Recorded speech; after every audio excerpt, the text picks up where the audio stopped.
อ้พี่น้อยเนาะฝนตกฟ้าลงเมื่อคืนนี่เนาะ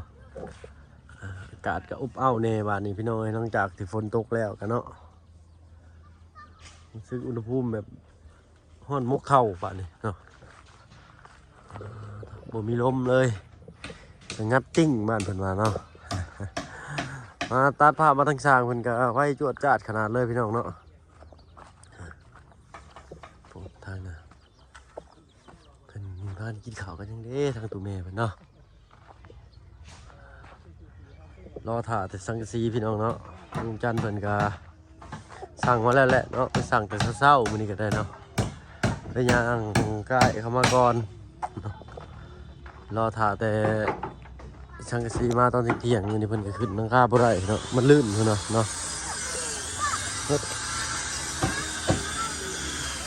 มาเจาะบุกเพิ่นกินข้าวกันเด้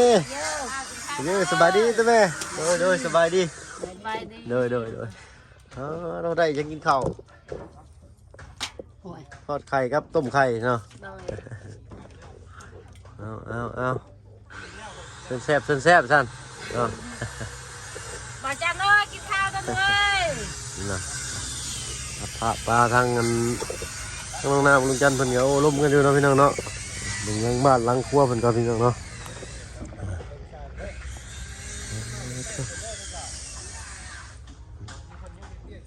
ทีมงานทำหมักมาอยู่แต่จุดนี้นะพี่น้องเพราะว่ามันโล่งดีแต่ก็มันเย็นเนาะตามชมภาพบรรยากาศของกันอีกหน่อยพี่น้องเนาะเอาไปสอบถามทางน้องน้ำมันก่อนเนาะปืนเรากับบักยาวเลยพี่น้องสุดลำสบายดีน้องน้ำโดยเนาะกินข้าวกินน้ำไม่ละสบายดีละจ้าขี้มูกไหลย่อยแล้วกันเลยเนาะได้ยังกินข้าวเช้าอีกละทอดไข่เนาะทั้งตู้เมย์ครับอันปลาลุงเพิ่นมาลิ่นเนี่ยได้กินทอดไข่กันพี่น้องเนาะปลามาพี่เฮาเนาะบอลเนี่ยมันนมผมเงาก่อนเริ่มฮ้อนมากเลยพี่น้องเนาะ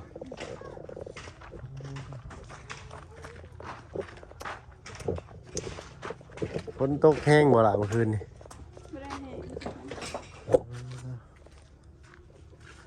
เช้านี้ทางลูกเพิ่นมาแจ้งข่าวดียังเนี่ย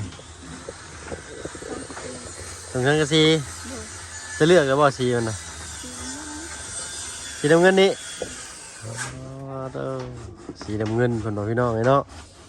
รอถ่าเบิ่งแต่บัตรเพิ่นมาส่งพี่น้องเนาะสีตรงหรือบ่หรืออะไรเนาะทางลูกเพิ่นก็ไปสั่งแต่เช้าๆพี่น้องเนาะสั่งแล้วก็มานั่งกินข้าวเนาะแล้วก็แวะออกมาหาทางวันน้องน้ำเพิ่นเลยของเช้านี่ครับน้องมาบุญเพิ่นก็บ่ได้มามื้อนี้เนาะเพิ่นไปอันหลับพระธุดงค์มา70กว่ารูปเด้อมาที่วัดเป็นวัดบันดงสวรรค์พี่น้องเนาะได้จักห้องเพิ่นว่าบ้านเจ้านี่มีจักห้อง2ห้อง2ห้องนอนมีห้องเจ้าแล้วก็ห้องแม่หรือว่าห้องน้องๆเนาะโดย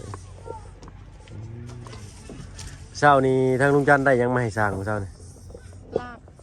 รับซีนรับสุกรับดิบตัวบ่ได้กินทอดไข่แล้วแบบนี้เนาะแต่ละมื้อกินแต่ปลาติดคุกเนาะ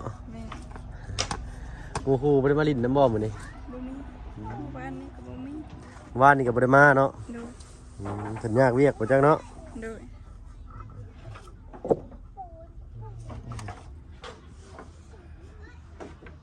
ทางนั้นก็บรรยากาศก็ครึ้มๆเนี่ยพี่น้องเนาะพาน้องหน้ามาไปหานั่งอยู่ตั้งอยู่เตียงปะเสียงดังไปจากเนาะก็สิบอกเป็นยังดอกเนาะ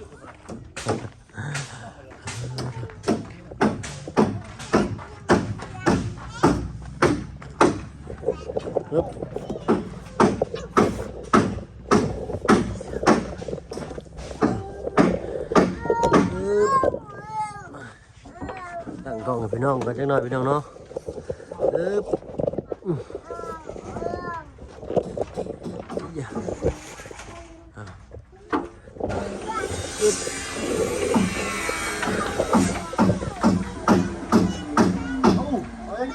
แบบละอุ้ยนะเอ้านั่งล้มนู่นหน้าผมจังหน่อยไปเนาะก็เดินกลับสบายดีไปเนาะรถเนาะวันนี้มาพบพ่อกับช่องบ่าวเพิ่งเคยลายคือเก่าเนาะพี่น้องเลยเนาะอยู่ทั้งบ้านน้องน้ำเพื่อนงามเพิ่นพี่น้องเนาะเปลี่ยนจากน้องน้ำเพื่อนเซ่เลยเด้เดี๋ยวนี้เนาะในเพื่อนงามเนาะลูกหลานเนาะดีใจบ่ใจเลยก็ซีกันสิมากเลยเนาะต่อถ่ายจักหน่อยเพราะว่าสั่งไว้ตอนเช้ากันประมาณเกือบเที่ยงมาพี่น้องเนาะได้ยินหรือบอกพี่น้องเนาะเสียงดังเลยเด้อพี่น้องเนาะแดดก็เริ่มออกมาเลยอ่อนมกเข่าบุยเนาะเบิ่งเสือน้องวันนี้มาพ่อแต่กี้กับเสือตัวนี้เนาะผู้เช้านี่ไปใส่ผู้เช้าได้บ่หรือไม่โอ้บุญคุกเดี๋ยวว่าพี่น้องเนาะเนาะ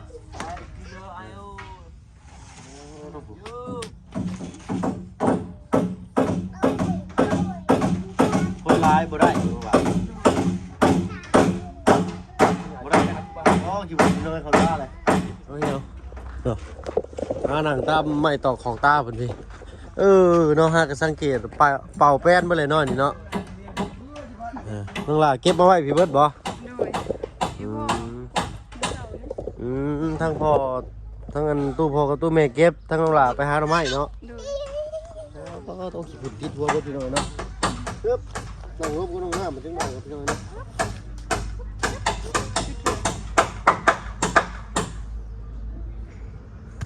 แดดก็เริ่มออกเลยพี่น้อยเนาะส่องเขามาใส่เบ้าตาเลย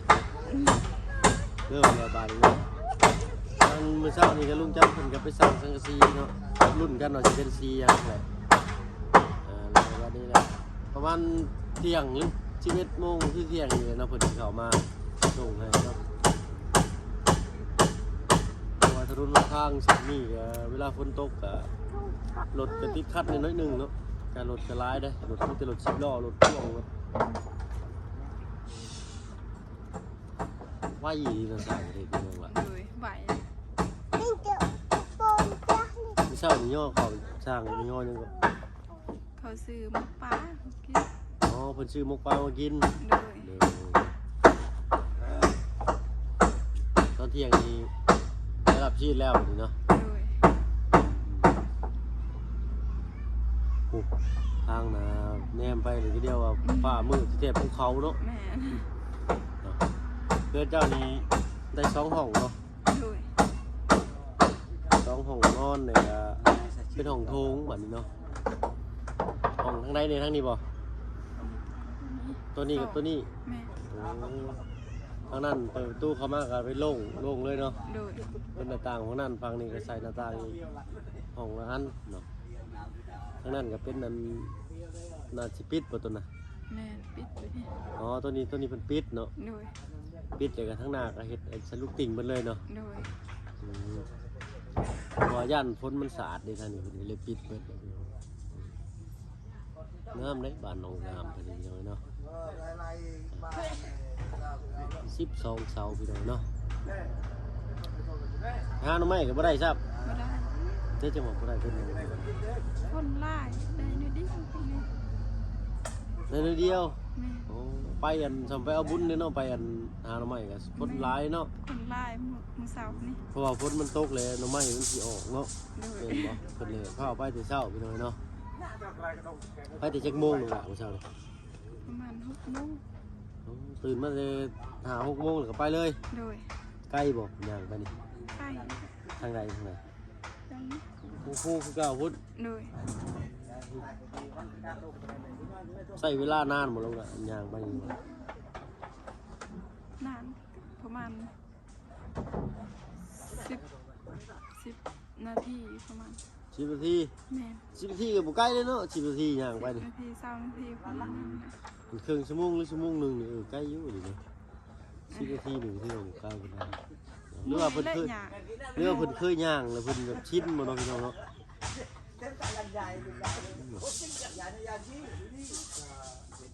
เด็กฮ้อนมุกเข่านี่พี่น้องเนาะเพื่อออกบ้านมื้อเช้านี่ตื่นมารู้สึกสิเย็นๆเนาะบ่แม่นเย็นอากาศได้แบบเย็นอายฝนอายหยังท ทั้งเงินพ่อเจ้ากับซอยเวียกซอยงานสร้างเพิ่นนี่บ่เลยจับบายซอยเพิ่นนี่เนาะเพิ่นบ่ได้อยู่ซื่อพี่น้องเนาะเพิ่นจับไว้จับต่อเดินเวียกเดินงานนี่สร้างอยู่พี่น้องเนาะถือว่าโอเคเลยพี่น้องเนาะตะลุมตารางแล้วนี่สะอาดเฮาลีพี่น้องเนาะเห็นบ้านเพิ่นสะอาดกว่าบ้านน้องปูนาเนาะเวลาเฮ็ดปั๊บนี่ก็สิเก็บเลยเนาะบ่ปล่อยเพื่อที่จะอยู่ตารางเพื่อนเมื่อคืนนี่เนาะเป็นคนเบิดเลยทีแรกจังหน้าอยู่เนาะเพราะว่าถ้าเกิดว่าตกลงมาอย่างเงี้ยก็ยังมีขาบัดนี่เนาะยังได้ส้นเข้าอยู่ตารางได้พี่น้องนะที่ก็ตกลงมาก็เป็นอย่างบันไดเนาะอันทั้งมีบางคนเป็นว่าเราเพิ่งเล่าไปเองว่าทั้งพ่อเจ้านอนตารางเตียงคืนนี้เพิ่นนอนอย่างนี้บ่เพิ่นนอนเนาะสรุปเพิ่นนอนเด้อพี่น้องเนาะมันก็บ่เป็นหยังดอกเนาะพี่น้องเนาะแล้วแต่คนถือหรือคนหยังเนาะเพิ่นนอนอยู่ตารางเงินเพิ่นเนาะเพิ่นมีบ่นอนทางเงินน้อยเพิ่นก็เต็มเนาะสิเข้าไปนอนใต้ทุนนั่นเหล้าเก็บข้าวก็ย่ามันโคตรลงเนาะจักสิลงมื้อใดเหล้าข้าวเพิ่นก็ได้เนาะอันนี้ก็แล้วแต่ความเชื่อถือของเพิ่นของใครของเพิ่นพี่น้องเนาะเฮาก็ปกติเพิ่นเนาะเพิ่นมีบ่อนพักบ่อนเช้าเพิ่นสิไปนอนเช้าตามผมไม้ญาติงูเหี่ยวเขี้ยวกับป้อมตกลงมาใส่เลยเนาะคือลายกับนักอยู่เนาะอยู่ไปดีเลยเนาะขอโทษขออภัยพี่น้องเนาะท่านว่าจ้าได้ขอสุภาพหรือว่าผู้ถือก็ต้องขอโทษขออภัยเนาะเขาเป็นมาบอกได้เนาะปรับปรุงโต้ให้เนาะกาสีพยายามแก้ไขมันพี่น้องเนาะเดี๋ยวสิพยายามแก้ไขให้พี่น้องเนาะแต่ว่าต้องมาเบิ่งคำว่าทายถามเรื่องจริงนี่นะถามอะไรก็อธิบายไปให้พี่น้องมันฟังพี่น้องเนาะ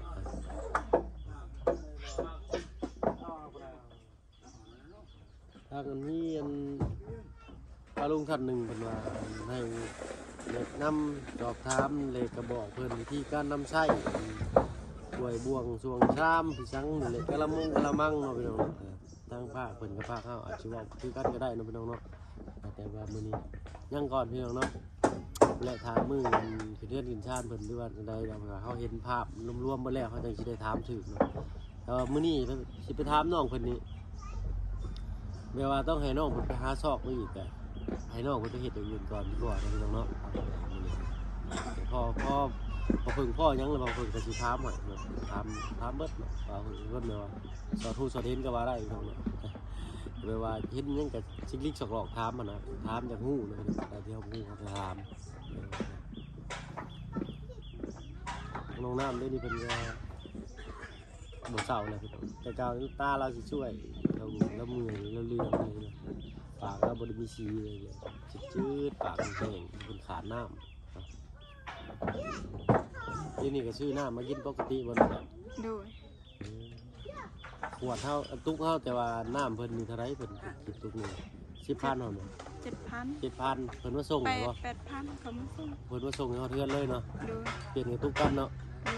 ตุ๊กมันตอนบิดซื้อนั่นอ๋อซื้อน้ำ80ทั้งน้ำพร้อม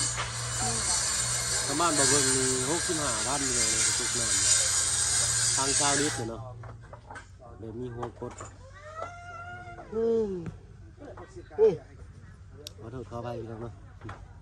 อากาศดีเลยนะแต่ก็เริ่มร้อนแล้วเนาะต้องลาไปใกล้ชุดนี่ไปริมไปเที่ยวนี่เคยไปใส่บ่ไปใกล้ชุดนี่นะ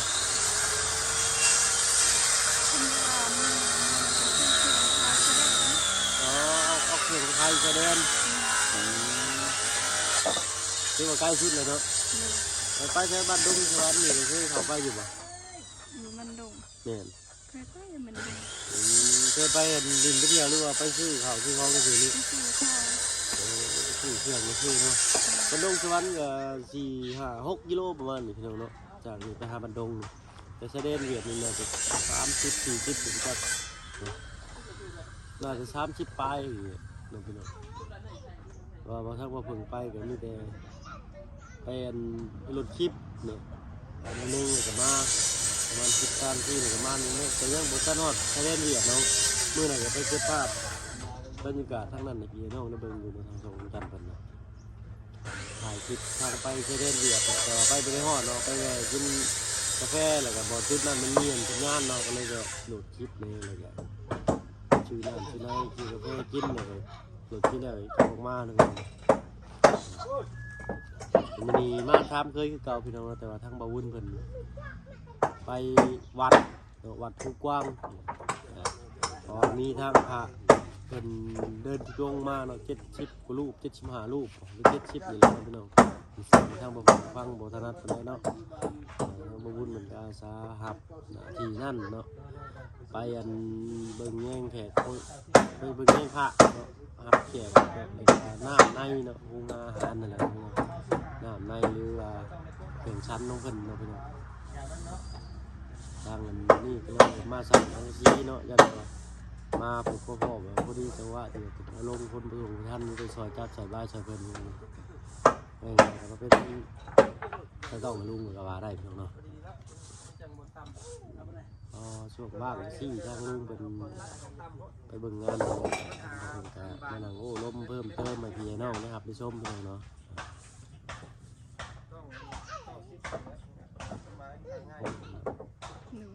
เพื่อแล้วออกไปเนาะ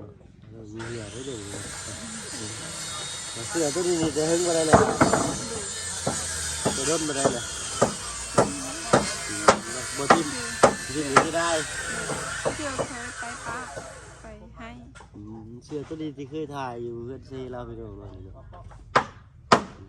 เขียนที่ขาดไม่มีลายเลยแล้วนี่ใส่เสื้อตัวมันมันใส่เสื้อตัวมันไปหาหน่อไม้ยังบ่ได้เป็นไงนะคนมันลายอยู่เลยนะปกติแล้วช่วงนี้ใครก็หาอยู่หากินหาเรื่องกินเนี่ยเพิ่นก็แบ่งคล้าย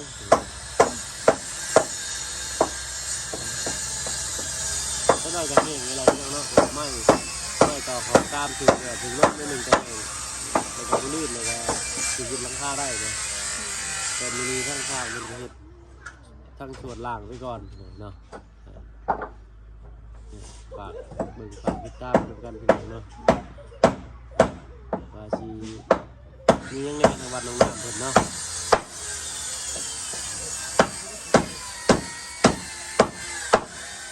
บ่มีมาหุงบ่หรอกล่ะมีไม่ใช่หุงพอไปขอมาหุงป้า